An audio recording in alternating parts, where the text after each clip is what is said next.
which was earlier in lower frequency band, it is going up the frequency. In 5G, you have 3 band of frequency, So that is there in microwave, and it is going up to millimeter wave. Now in 6G, they are going up to the optical domain, because large bandwidth is required.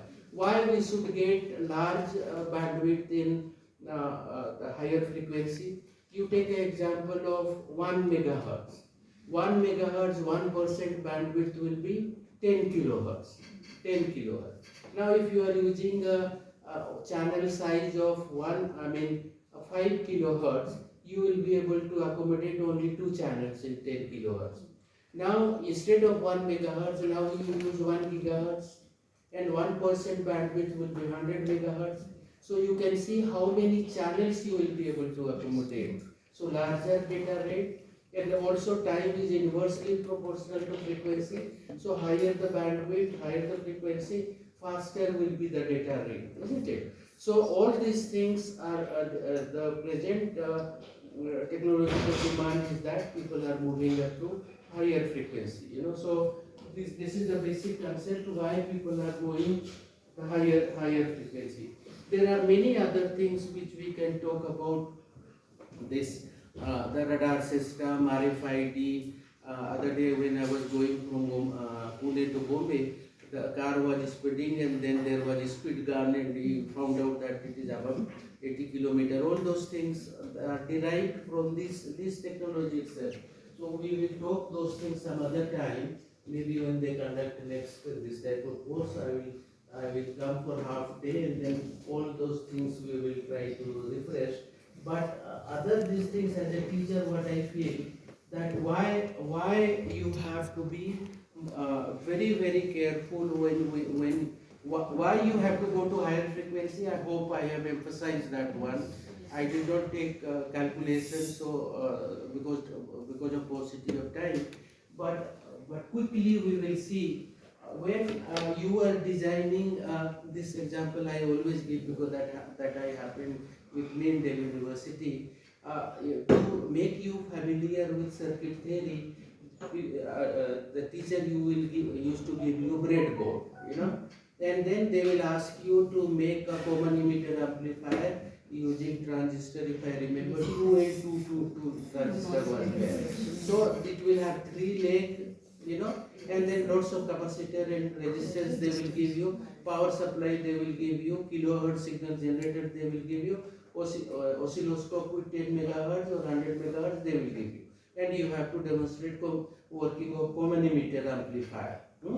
So when you are putting a breadboard, a component you are putting breadboard, you just some lazy students, they will not even trim the leg of that transistor. They will just put it like this, and then all these things they will put, and they will try to demonstrate when teacher comes, and invariably it will not work. Then because of marks are related with your performance, so you will see carefully, then you will find that you have not connected 2 points, in that one. So what you will do, immediately you will take one piece of wire with that rubber, this thing, plastic. Single strand wire. You will not even will have time for using cutter. You will use your heel and just put like that, bend that one, and then just put a jumper like this. No, why I am emphasizing all these things is there is a bottling point. There when you are using, you were not bothered about the lead length. You were not bothered about the thickness of the lead. You were not bothered. And once you put a jumper, it works, you got good marks, but then you learn the lesson. But that type of thing you will not be able to do in microwave. Why? Because when you are in low frequency, first of all, wavelength is too large. In kilohertz frequency, wavelength will be 100 of kilometer, maybe from here to Bhusawal. That much distance one has to go to get 360 degree phase difference. So if you try to have a signal here, and this one becomes that much long wavelength, then your circuit in comparison to that wavelength will not even a dot on that one, isn't it? So that dot here is only amplitude. There is no phase change which is getting involved, So that's why at low frequency you always deal with only amplitude. Now let us take 1 megahertz frequency where 30 centimeter or 10 megahertz frequency, 10 gigahertz frequency. So you will have 3 centimeter, and then here this whole wavelength is 3 centimeter. So your size of the circuit is comparable to that 3 centimeter. So there will be amplitude change with space. That is a space phenomena. Wavelength is a space phenomena, So then when the length is changing, accordingly that much phase is changing. So that's what I always give example that you are combining two signal, and then at let us say 10 gigahertz, and you have not taken care, like in lower frequency we don't take care of the width this lead length, and if it is 1.5 centimeter they will be out of phase here.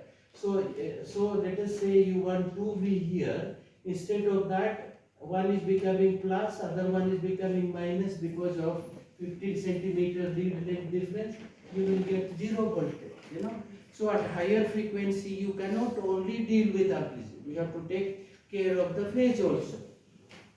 So that is the main point that needs to be understood. That if you see Professor Sevgavkar's book, he talks in terms of transit time, and that Rodi and Liao, they talk in terms of that phase, insertion phase difference. So this is the when the size of the component becomes comparable to the wavelength. Then what happens? You have to take care of the phase also, and then that is how we talk in terms of amplitude and phase. So there will be forward moving wave, and here if you have a signal generator, and then there will be source impedance, and then if the load impedance this is Rs plus Jx, then it should be load should be Rs minus Jx. This is what maximum power transfer theorem says, isn't it? So in higher frequency there is a concept of ports. Earlier we just used to put a wire at lower frequency. We were not defining at what point your input you are giving. Here you have to take care of the two things. Unlike that lead which you have jumper you have put, you were not bothered about that the thickness of that jumper. You were not bothered about the length of the jumper. Both has to be taken care of now. One concept you should always remember, that if you have a thin wire, and then let us have thick wire to this thing, whose impedance will be high. We know that impedance of the thin wire is very high. Why it is so? Because what is impedance? It is an impediment to the flow of electron, isn't it? That is how, and the direction of current is opposite to the that flow of that electron, isn't it? Because negative charge. So when the thin wire is there, then lots many electrons will be competing with each other to pass through this thin cross section. That is how impediment is there or resistance is there. Now here, being thicker, this one it facilitates larger distance, so less impediment is there. So that is one way of seeing. But from circuit point of view, how do you define this one? This thick wire can be considered as parallel combination of all thin wires. So parallel combination reduces by those many numbers, these things. If 10 wires are there, then your impedance will be, if one single thin wire is R, it will be R plus N. So that's why here the impedance will be much less, and this will facilitate. Now, borrowing that concept here in high frequency, first thing is that you cannot just give any signal at any place.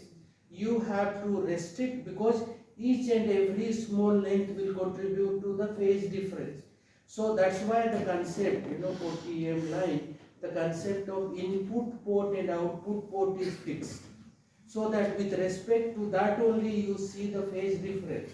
You cannot have, those teachers who teach the concept of S matrix and shifting of reference plane, when you shift by one lane, the signal will go and then come back, it will shift by 2L. So you have to fix that one. To arrest the phase, you are fixing the phase reference. So you have input port, you will have output port. So concept of port comes because of that phase distance. That is one thing.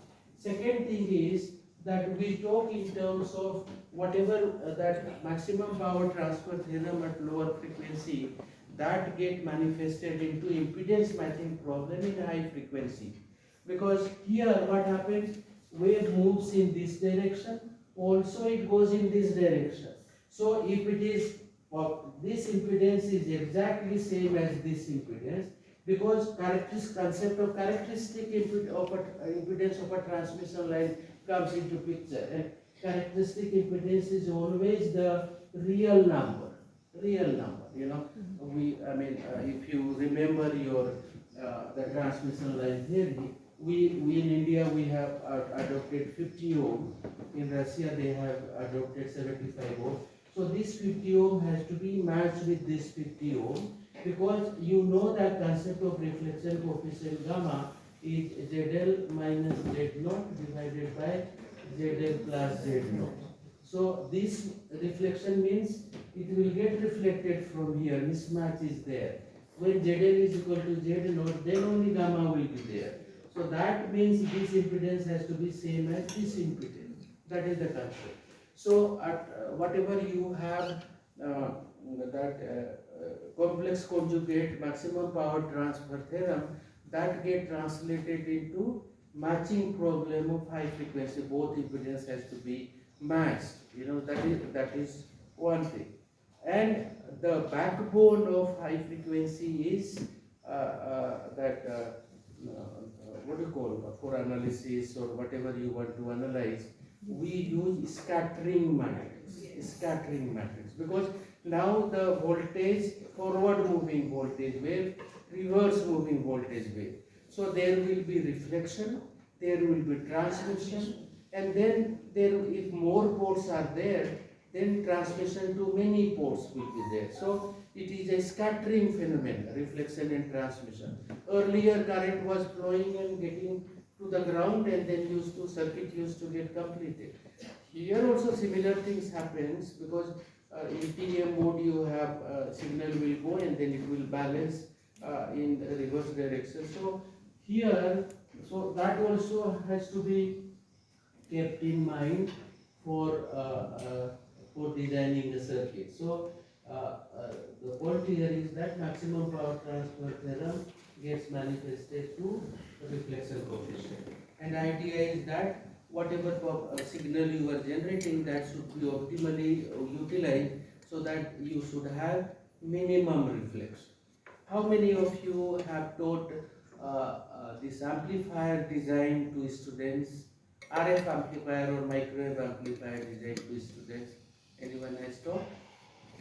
नहीं पढ़ाते हैं RF and microwave. Unfortunately, it's not in syllabus. ये कैसे student लोग सीखेगा? Introduction to microwave components and measurement techniques and basics of antenna is included in the Pune University syllabus. Not only Pune University, I am also board member of that electronics engineering they are department. learning low frequency amplifier, but RF amplifier and designing is not there in the syllabus. But then these things you may not be using. Though then you should have told me that I should have talked about something which you have everyone teaches. This is No, our syllabus. these things are also in the gate preparation also for the students. So we are just delivering the contents to the students. So what is the syllabus in the gate? So these all are available in the gate syllabus. So final year students are know that. This all is included in the syllabus. What you There. have here. 5G, 6G uses higher frequency, so these concepts should be known. You are Mrs. Purandare? Oh, yeah. She was my colleague in Samir Bombay. We worked together in lab. We are meeting after a very long time. Yeah. No, then what I will do now, because someone passed, you have seen, they have indicated that